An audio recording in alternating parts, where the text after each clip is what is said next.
अमीर बेटी का सौदा। अमीर बाप की बेटी शिल्पी को मुकेश पसंद होता है, लेकिन दोनों के बीच हैसियत की दीवार खड़ी होती है। और फिर कहीं नौकरी कर लो ना, क्या हमेशा ये लोहे की सलाखों के पीछे भागते रहते हो? कितनी मेहनत करते हो। शिल्पी, नौकरी से कुछ नहीं होगा। तुम लोगों की हैसियत तक पहुंचना है तो अपना ही बिजनेस करना पड़ेगा, वरना तुम्हारे पापा किसी और से तुम्हारी शादी करवा देंगे। अच्छा, ऐसे किससे करवा देंगी? मैं तो तुमसे ही शादी करूंगी। बोल दिया तो बोल दिया, बस। मुकेश उस बेचारी को समझाता भी तो क्या। दुनिया के रीति रिवाजों से काफी दूर थी शिल्पी। भले ही बड़े बाप की बेटी, लेकिन सादगी इतनी कि क्या कहना। बेटा शिल्पी, कल तुमको देखने लड़के वाले आने वाले हैं, तैयार रहना।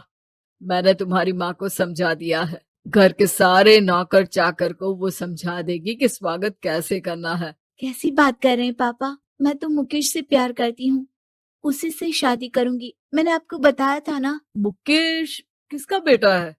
वो स्टील किंग सिंघानिया का, या वो जो बड़े ज्वेलरी वाले हैं मेहता, उनका? नहीं नहीं पापा, अ, वो अपना ही काम करता है, लेकिन एस्टेब्लिश नहीं है अभी। पापा, वो आपके पास तब आएगा जब कुछ बन जाएगा। आप प्लीज थोड़ा सा वक्त दे दीजिए। पिता को शिल्पी की बात पर गुस्सा आ जाता है। वो उससे कुछ नहीं कहते और शिल्पी की माँ के पास जाते हैं। ये संस्कार देकर बड़ा किया तुमने शिल्पी को, और कैसे मैं किसी भिखारी के साथ उसकी शादी कर दूं? कौन है ये मुकेश? मैं जानती हूँ, बड़ा ही होनहार लड़का है। शिल्पी से बहुत प्यार करता है और शादी करना चाहता है। अरे ऐसे कैसे मैं किसी से भी अपनी बेटी की शादी कर दूं? कोई भी उठकर आए और कहे कि मैं शादी करना चाहता हूं तो मैं शादी कर दूं? कान खोल कर सुन लो, कल उसे अच्छे से तैयार कर देना, क्योंकि जो लड़का मैंने देखा है शिल्पी के लिए, वो करोड़पति घर का बेटा है, समझी? लाख मना करने पर भी शिल्पी को उस लड़के से मिलवाया जाता है जो उसके पिता ने उसके लिए देखा था। देखिए, मैं किसी और से प्यार करती हूँ और उसी से शादी करूंगी। ये तो बहुत अच्छी बात है कि तुम किसी और से प्यार करती हो, क्योंकि मैं भी किसी और से प्यार करता हूँ। लेकिन शादी तो हम दोनों को ही करनी होगी, जानती हो ना, ये बिजनेस और ये सारा कुछ। शिल्पी को समझ में नहीं आता कि वो क्या कह रहा है, लेकिन वो समझ जाती है कि वो लड़का भी किसी और से प्यार करता है। पिताजी, वो भी कह रहा था कि वो किसी और से प्यार करता है। हाँ तो करने दो ना, हमने तो नहीं रोका। तुम अपना देखो, शादी के लिए हाँ कर गया है वो। लेकिन क्यों?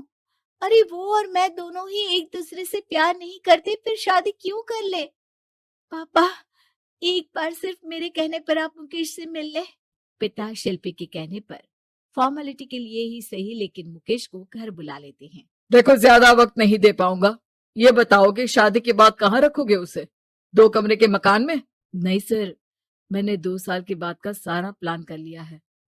मैंने आयरन इंडस्ट्री खड़ी करने के लिए पूरा ब्लूप्रिंट तैयार किया है। मेरी खुद की जगह है दादाजी की, बस थोड़ा फंड का अरेंजमेंट हो जाता तो काम शुरू कर देता। अच्छा, मतलब तुम यहाँ फंड रेज करने आए हो? मुकेश समझ जाता है कि उसके पिता शिल्पी की शादी उससे कराने के मूड में नहीं है। फंड आप कभी दे भी नहीं पाएंगे मुझे तो सिर्फ शिल्पी चाहिए। मैं उसके बिना नहीं रह सकता सर। मैं उसे बहुत खुश रखूंगा। वो तो हर पति का धर्म होता है। वो तो मैं किसी से भी उसकी शादी करा दूं, वो उसे खुशी रखेगा। लेकिन देखो, मैं ज्यादा बात को घुमाना नहीं चाहता। वो बड़े घर की लड़की है, उसे काम काज की आदत नहीं। अभी वो समझ नहीं रही, लेकिन तुम तो समझो। मैं किसी भी हालत में शिल्पी की शादी तुमसे नहीं करवा सकता। मुकेश पिता से लाख मन्नतें करता है, लेकिन वो नहीं मानते। शिल्पी की शादी उस अमीर लड़के से हो जाती है। शादी के बाद क्या हम लोग मेरी माँ के घर चले? मुझे उन लोगों की बहुत याद आ रही है। हाँ हाँ, जाओ जाओ। वैसे भी आज मैं अपनी गर्लफ्रेंड के साथ मसूरी जा रहा हूँ, तुम जा सकती हो। कैसी बात कर रहे हैं? अब हम लोगों की शादी हो गई है, आप कैसे किसी और लड़की के साथ जा सकते हैं? अरे मैंने तो तुम्हें शादी के पहले ही बता दिया था कि मेरी कुछ गर्लफ्रेंड्स है। अब प्लीज ये टिपिकल बीवी वाला रोना धोना शुरू मत कर देना। शिल्पी पिता के घर जाती है और माता पिता को सारी बात बता देती है। इतना गंदा इंसान निकलेगा, मैंने तो सोचा ही नहीं था। अरे क्यों कराई मेरी फूल जैसी बेटी की शादी ऐसे घर में।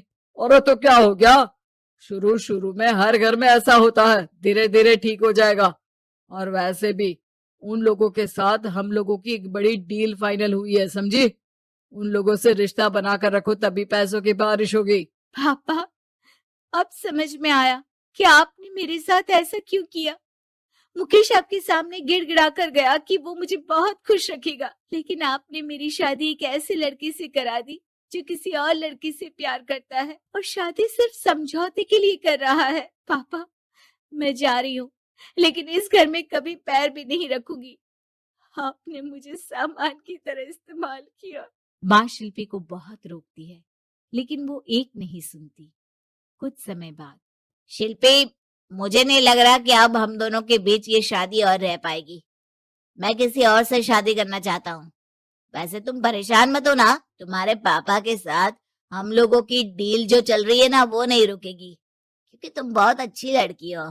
ठीक है, मैं जा रही हूँ, तलाक के पेपर में साइन करके। लेकिन एक शर्त है, मैं कहाँ गई ये बात मेरे पिता तक नहीं पहुंचनी चाहिए। शिल्पी घर छोड़कर चली जाती है। वो एक नौकरी करती है और अपना जीवन खुद संभालती है। लेकिन एक दिन, शिल्पी जी, आपसे मालिक मिलना चाहते हैं। अब मुझसे क्यों? शिल्पी मालिक के कमरे में जाती है, जहां सामने मुकेश होता है। अरे आप, आपको देखकर बहुत खुशी हुई, बहुत बड़े आदमी बन गए।